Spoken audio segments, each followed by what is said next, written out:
हाँ hello good morning बच्चों। कैसे हैं आप सभी लोग। आशा है आप सब लोग अच्छे हैं।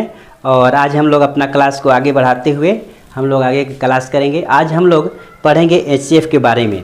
तो देखिए मेरी वीडियो को स्किप नहीं कीजिए, आप लोग मेरी वीडियो को ध्यान से सुनिए। मेरी वीडियो 5 से 10 मिनट के बीच की होती है, इससे ज़्यादा नहीं लंबी होती है। छोटे छोटे टास्क में ही आपके पार्ट्स बना करके मेरी वीडियो बनाई जा रही है। तो ध्यान से देखिए और छोटे छोटे पार्ट्स के माध्यम से आप अच्छी तरह ज्ञान अर्जित कीजिए। तो आइए हम लोग एचसीएफ के बारे में अध्ययन करते हैं। आप देख रहे हैं अंशु अजय मैथ एक्सप्रेस। इस चैनल में आपका तो सबसे पहले हम लोग आज क्या करेंगे कि एचसीएफ के बारे में जानेंगे कि एचसीएफ क्या होता है। तो आइए एचसीएफ क्या होता है, देखिए यहाँ पर लिखा हुआ है। एचसीएफ का फुल फॉर्म होता है हाईएस्ट कॉमन फैक्टर। क्या होता है? Highest common factor. अब यहाँ पर देखिए लिखा हुआ भी है हाईएस्ट कॉमन फैक्टर। यहाँ पर महत्तम समापवर्तक किसे कहते हैं, इसका है महत्तम समापवर्तक किसे कहते हैं। तो लिखा है कि वह बड़ी से बड़ी संख्या जो दी गई सभी संख्याओं से पूर्णतः विभाजित हो जाती है। यानी वह संख्या होती है जो भी संख्या दिया रहेगा 2 4, वो सबसे क्या होती है? कट जाती है, विभाजित हो जाती है। उसे उस संख्याओं का महसह कहते हैं, अर्थात महत्तम समापवर्तक कहते हैं। अर्थात महत्तम समापवर्तक वह संख्या है जो दी गई संख्याओं से पूरी कट जाती है। ध्यान दीजिए, एलसीएम के पिछले क्लास में आप पढ़े हैं पार्ट 1 में, अभी पार्ट 2 के भाग में आप पढ़ रहे हैं। क्या उसमें पढ़े थे क्या कि वह छोटी से छोटी संख्या होती है जो दी गई संख्याओं से कट जाती है। क्या हो जाती है? वो कट जाती है। जबकि अभी क्या पढ़ रहे हैं कि वह बड़ी से बड़ी संख्या जो दी गई संख्याओं को काटती है। यही देखिए अंतर है हमारा एलसीएम और एचसीएफ में। जो एचसीएम होता है वो एलसीएम में वो संख्या जो होती है दी गई संख्याओं से क्या होती है? कटती है। और इसमें एचसीएफ जो है वह दी गई संख्याओं में वह संख्या होती है बड़ी से बड़ी से जगह जो भाग देने पर उसको काटती है। जो ये अंतर है। तो यहाँ पर हम लोग अंतर समझ लिए। अब यहाँ पर हम देख रहे हैं कि यहाँ पर 6, 8 और 12 है। तो 6 और 8 और 12 का अगर हम एचसीएफ निकालेंगे तो एक ऐसी संख्या निकालेंगे जो इस तीनों संख्याओं को काटती हो। तो हम यहाँ पर देख रहे हैं कि 2 एक ऐसी संख्या है जो सबको विभाजित करती है और 2 के अतिरिक्त ऐसी कोई भी बड़ी से बड़ी संख्या नहीं है जो इस तीनों को काटे, इसलिए इसका एचसीएफ हमारा 2 है। उसी प्रकार से 20, 25 और 45 का अगर एचसीएफ निकालें तो वह संख्या होगी हमारी 5। वह संख्या होगी हमारी 5, क्योंकि 5 वह बड़ी से बड़ी संख्या है जो दी गई संख्याओं को काटती है। तो आइए अभी हम लोग इसको निकालने के विभिन्न विधियां को हम अध्ययन करेंगे। एलसीएम में आप कितनी विधि पढ़े थे बताइए? मैंने कितना आपको बताया था? बिल्कुल 3 विधियां मैंने बताया था और इसकी भी 3 विधियों का हम अध्ययन करेंगे। तो सबसे पहले हम लोग अपवर्तक विधि देखेंगे। नंबर 1 पर अपवर्तक। अपवर्तक क्या होता है? अपवर्तक यानी फैक्टर। क्या होता है फैक्टर? तो फैक्टर देखिए किसी भी संख्या को वह संख्या होती है जो उसे काटती है। जैसे मान लीजिए कि 10 है तो 10 के अपवर्तक क्या होंगे? यानी 10 को काटने वाली कौन कौन सी संख्या है। जैसे 1 है, 1 तो सब संख्या को काटती है। उसके बाद में आपका 2 है और इसके बाद में 5 है। ये दोनों संख्याएं हैं जो तीनों संख्या है एक के साथ में 1, 2 और 5, ये 3 संख्याएं हैं जो उसको काटती है और संख्या स्वयं अपने से भी काटती है। इस प्रकार से 10। तो इस प्रकार से किसी संख्या को काटने वाली जितनी भी संख्या होती है वो संख्या अपवर्तक कहलाती है।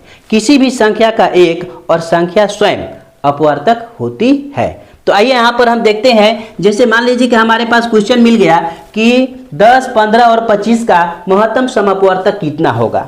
तो हम कैसे निकालेंगे? तो लिखेंगे कि 10 का अपवर्तक। तो 10 का अपवर्तक हमारा कितना हो गया? 1 हो गया, 2 हो गया और 5 हो गया और इसके बाद में 10 हो गया। इसके बाद में 15 का अपवर्तक। 15 का अपवर्तक क्या है? तो 1 है, 5 है और 15 है। उसी तरह से 25 का अपवर्तक 1 है, 5 है और 25 है।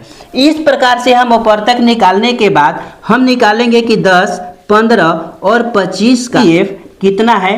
तो हम यहाँ पर देख रहे हैं कि जो संख्या सब में मिलती है, जो तीनों के अपवर्तकों में फैक्टर में जो शामिल है उसको हम क्या कहेंगे? तो एचसीएफ कहेंगे। तो हम यहाँ पर देख रहे हैं कि एक संख्या 5 है जो यहाँ पर तीनों में शामिल है, और ये 5 ऐसी संख्या है, यह बड़ी से बड़ी संख्या है, एक भी काट रही है लेकिन एक नहीं, जो बड़ी से बड़ी है, तो बड़ी से बड़ी संख्या 5 है जो इन तीनों संख्याओं को काट रही है, और उसी को हम कहते हैं HCF। तो इस प्रकार से हम अपवर्तक विधि के द्वारा हम HCF विधि के द्वारा अध्ययन करते हुए देखेंगे हम लोग अभाज्य गुणनखंड विधि। अभाज्य संख्या किसे कहते हैं मालूम है? वह संख्या जो संख्या एक और स्वयं अपने से कटती है उसको अभाज्य संख्या कहते हैं। तो अभाज्य गुणनखंड विधि द्वारा हम कैसे निकालते हैं? तो आइए देखिए, यहाँ पर है कि अभाज्य गुणनखंड विधि द्वारा जैसे 10, 15 और 25 का अभी हम लोग निकाले हैं। अब यहाँ पर हम अभाज्य गुणनखंड विधि द्वारा कैसे निकालेंगे? तो हमारा 10, 15 और 25 का अभाज्य गुणनखंड कैसे निकालते हैं? इस प्रकार से अभाज्य गुणनखंड निकालेंगे। जैसे 10 को हम कटाते हैं 2 से, तो 5 दूनी 10, और इसके प्रकार से 5 को देंगे तो 5 1 जा 5, 5 का 1 से कट गया। यहाँ पर उसी तरह से 5 को हम कटा दिए, इसके बाद 25 को भी कटा दिए। कटाने के बाद में हम इन सबको क्या करेंगे? संग्रह कर देंगे सजा करके। तो 1 हो गया, इंटू 2 हो गया, इंटू 5 हो गया। हमारा जो अभाज्य गुणनखंड निकलेगा उसको गुणा करके चेक कर सकते हैं कि जो हम अभाज्य गुणनखंड निकाले हैं वो हमारा सही है कि गलत है। जैसे 5 2 जा 10 और 10 1 जा 10। यहाँ पर देखिए 10 के इक्वल टू हो गया, इक्वल है, बराबर है। इस प्रकार से ये क्या है? ये सही है, हमारा अभाज्य गुणनखंड सही है। उसी प्रकार से 15 का अभाज्य गुणनखंड हम जब निकालते हैं तो 1 है और गुना 3 है और गुना 5 है। इसी प्रकार से 25 का हम गुणनखंड निकालेंगे तो 1 गुना 5 गुना 5 है। इस प्रकार से हमारा यहाँ पर गुणनखंड विधि द्वारा गुणनखंड तो हम निकाल लिए। अब हमारा 10, 15 और 25 का HCF कितना होगा? तो HCF निकालने के लिए हम क्या करेंगे कि जो जो शामिल है, तीनों में जो जो शामिल है उसको हम उसमें से निकाल लेंगे। और इसके बाद में हमारा ये 1 आ गया। इसके बाद में यहाँ पर देखिए ये जो 1 मिल रहा था उसको हमने ले लिया। इसके बाद में हमारा यहाँ पर 5 मिल रहा है तो हमने 5 ले लिया। दोनों को प्रोडक्ट करती है तो 5 1 जा 5, और इस प्रकार से हम किसी संख्या का HCF अभाज्य गुणनखंड विधि द्वारा। तीसरी विधि के अंतर्गत में हम लोग देखते हैं, यहाँ पर हमारी जो है तीसरी विधि है भाग विधि द्वारा। भाग विधि द्वारा हम कैसे निकालेंगे? हमारे मान लीजिए 10, 15 और 25 का हम लोग संख्या लेकर चल रहे हैं, तो ये संख्या है, इसको हम भाग विधि द्वारा निकालना चाहते हैं। तो इसमें क्या करते हैं कि निकालने के लिए इसमें से कोई भी 2 संख्या आप सेलेक्ट कर लेते हैं। 2 संख्या आप सेलेक्ट कर लिए, मान लीजिए कि मैंने ये दोनों संख्या ले लिया। अब दोनों संख्या को हम क्या करेंगे? भाग देंगे।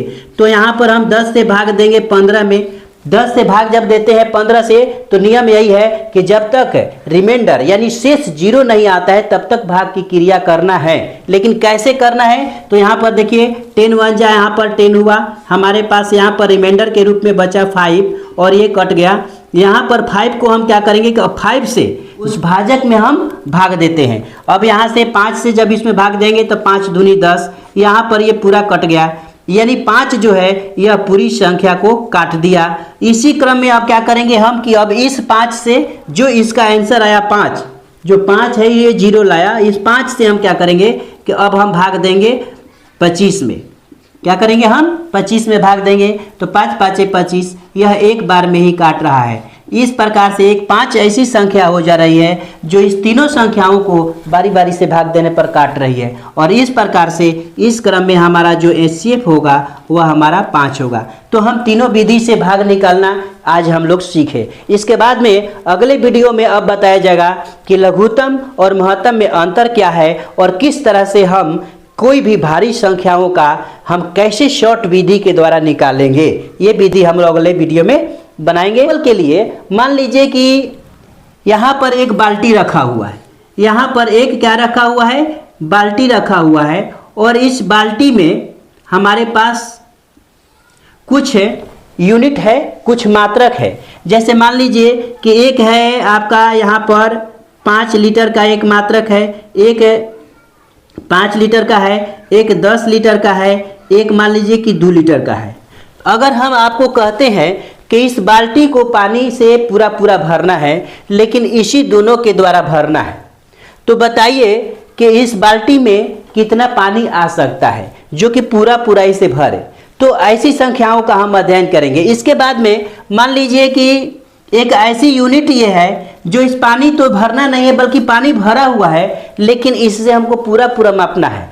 तो इस प्रकार के अंतर को दिखाया जाएगा। आपको अगले क्वेश्चन में ये अंतर बताया जाएगा और कंपटीशन के क्वेश्चन भी आपको बताए जाएंगे। जैसे मान लीजिए कि रोड के किनारे पोल गाड़ा हुआ है, एक पोल है, दो पोल है, तीन पोल है, वो मान लीजिए कि 2-2 किलोमीटर के दूरी पर है, या 500 मीटर की दूरी पर है, या 400 मीटर की दूरी पर है, और उसी के किनारे उस रोड को रिपेयर करने के लिए गिट्टी का ढेर लगाया गया है, पत्थर का ढेर लगाया गया है, जो कि 20 मीटर पर है या 25 मीटर पर है। तो बताइए कि अगर एक स्थान पर पोल और पत्थर का ढेरी एक साथ है तो कितने ढेरी के बाद में फिर दोनों एक साथ रखे जाएंगे। तो इस तरह के क्वेश्चन का अध्ययन हम लोग अगले वीडियो में करेंगे।